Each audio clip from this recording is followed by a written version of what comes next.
The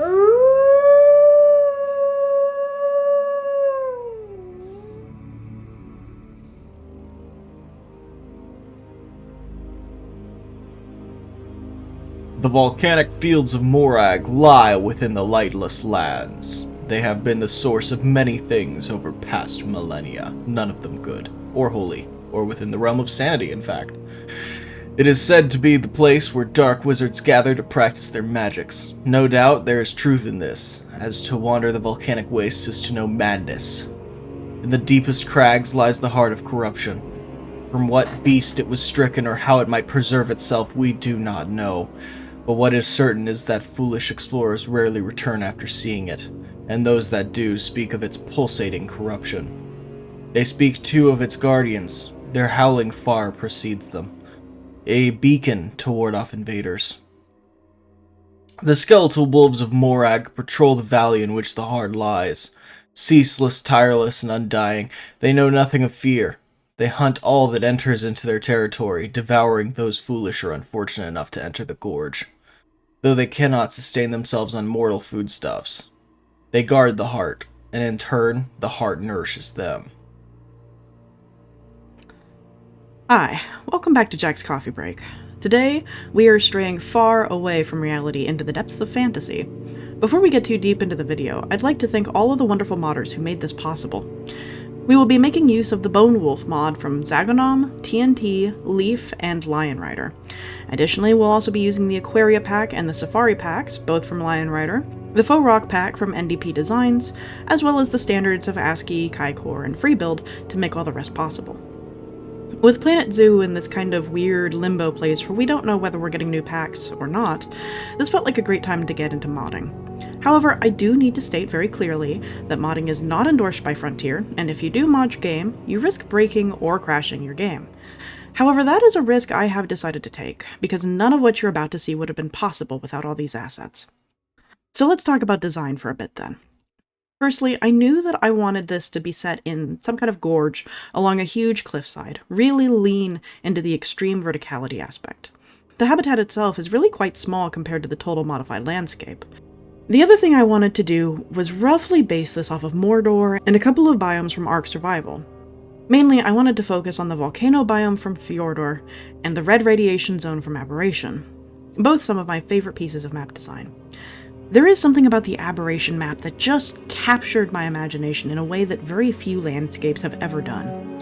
The alien atmosphere, the danger of both the region itself and its mutated inhabitants, all just begs to be explored. There are some obvious limitations, though. By design, Planet Zoo really intends to mirror the real world. Pulling fantasy elements out of this game requires you to really dig into the exact design idea that you want to create, and finding enough semi-equivalent items that you can sort of pull it off. However, some of the more extreme aspects of fantasy regions, such as impossible architecture, bizarre flora, and alien fauna, have so far been difficult to pull off. There are some animals on the roster that are bizarre enough to qualify, the Saiga comes to mind, but on some level you'll always look at these creatures in this context and know that they really must exist somewhere on the planet. I think this is one of the reasons why Ark works so well, though. The extinct animals sit right alongside the fantasy creatures as if they belonged together. It also helps that Ark does not seek to be an educational game in any way whatsoever, and so it can stretch the design concepts to blend with their narrative. Planet Zoo intends to be both educational and hyper-realistic, and these two things conflict with the core idea of most fantasy design. Because of this, when I started looking at the overall map design, I knew that I was going to have to balance intricacy with efficiency. One critical point I like to look at when looking at other game maps is how developers balance traversability with character. In an ideal world, the most efficient route from point A to point B is a straight line. But, in practice, that isn't actually satisfying gameplay. Typically, straight-line paths are best reserved for heavy traffic locations where you need to do a repetitive task, and any route jostling would make the trek worse. Exploration works best when the route is not so straightforward, and amples points of interest and distraction. Games like Ark and Planet Zoo need to balance this well, though admittedly for different reasons. In Ark, you're playing in first person and doing the exploring. In Planet Zoo, however, you're in the developer's seat, and you have to create those exploration routes. That was one of the things I wanted to consider when making this map. Do I cram it with intricate detail, or do I get the idea across well enough that you understand it as, you pass through the experience?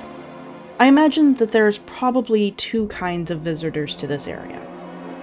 There are the people who are just passing through or got lost and desperately want to get out as quickly as possible. The others would be explorers seeking some way to get at the heart of corruption. This is part of the reason why I opted for splotches of intricate rockwork rather than coating the entire map area. It's also why the entrance to this map is from the side and not the front, but we'll talk more about that in a moment. This is where mods come in. Most of the design needed to be rockwork. Most of the plants available in Planet Zoo are green, lush, and vibrant.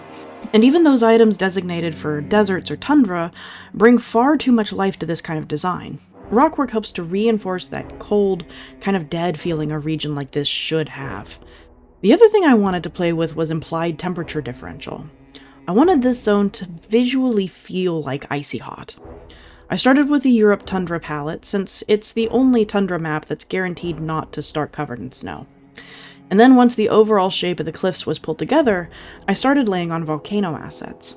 For these, I need to thank Steam users Captain Calum and So Many Books for their volcano blueprints. So Many Books' design helped to inspire how the central volcano should look. Ultimately, I ended up ripping apart Calum's volcano design for swath assets. I hate fiddling with the volcano bits, and this blueprint ended up sparing me a ton of time, and frankly, it looks better than whatever I would have pulled out. So, once again, thank you both. The other thing I needed to pull this design off was to create some kind of foliage equivalent, some sort of high color contrast that would sell the feel and idea of this region. In the faux rock pack, there are pieces that are designed to complement and expand on the faux trees from the Frontier Aquatic pack.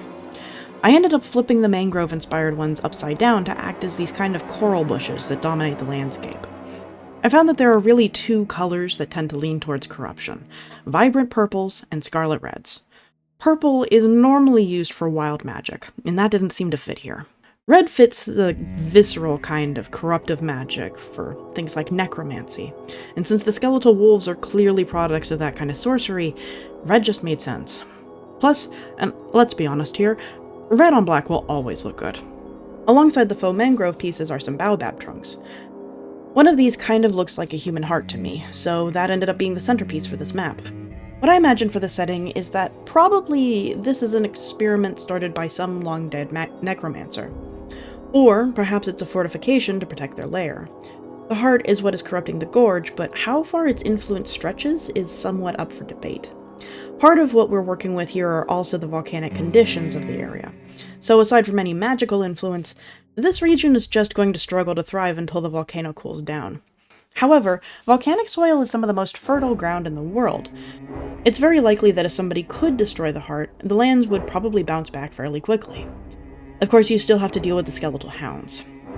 I think there's two ways that we can take these creatures. The first is to have these be creations of the long-dead necromancer, with their sole purpose being to guard the heart like a possession, essentially. The other, and perhaps more interesting, would be that the heart is what raised these wolves into undeath. In that way, they would act more like an immune system.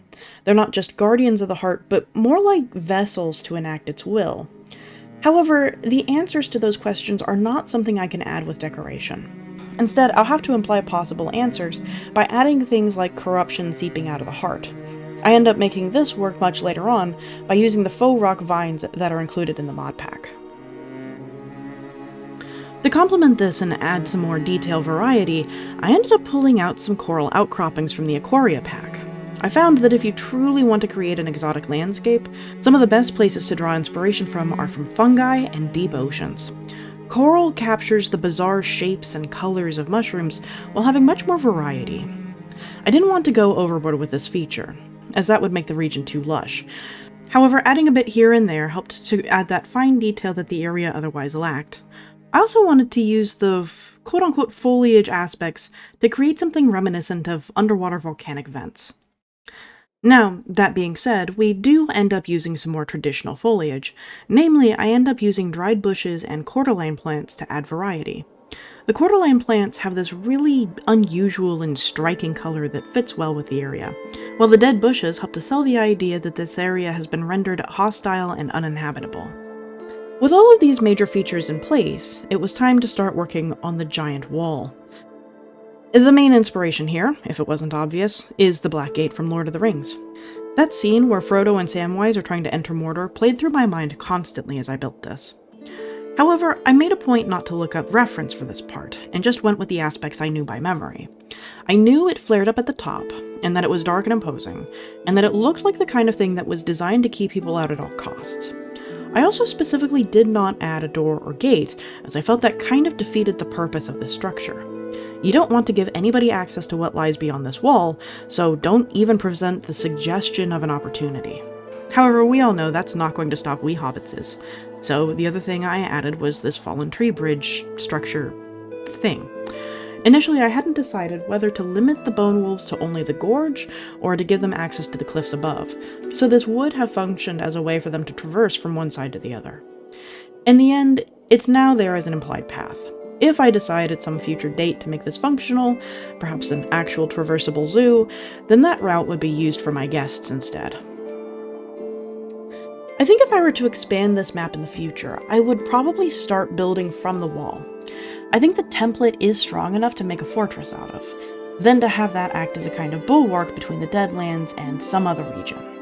I think if I did, I'd want to explore the kind of map building that Diablo tends to use and blend it with the existing Ark-style map we have here.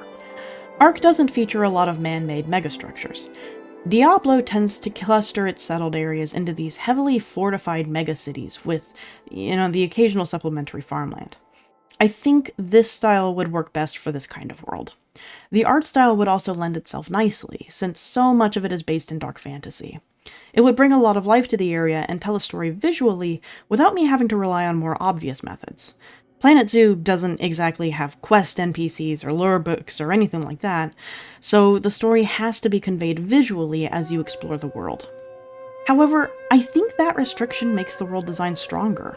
When you can't just tell, you're forced to show. Then the person interacting with the world can kind of piece together what they think happened like a puzzle. It's just a lot richer that way. I have to say, this was a really fun build for me to make, and personally, it checked off a lot of different design dreams that I've had over the years. This is the kind of habitat that I've always wanted the flexibility to make, and now here it is. It's not the most intricate, or the most technically impressive, but it captures the vibe and idea that has been sitting in my head for almost 4 years now. I hope you've enjoyed this episode, and that it's inspired you to try building something out of the box in your next habitat. Thank you for joining me, have a great day, and happy building.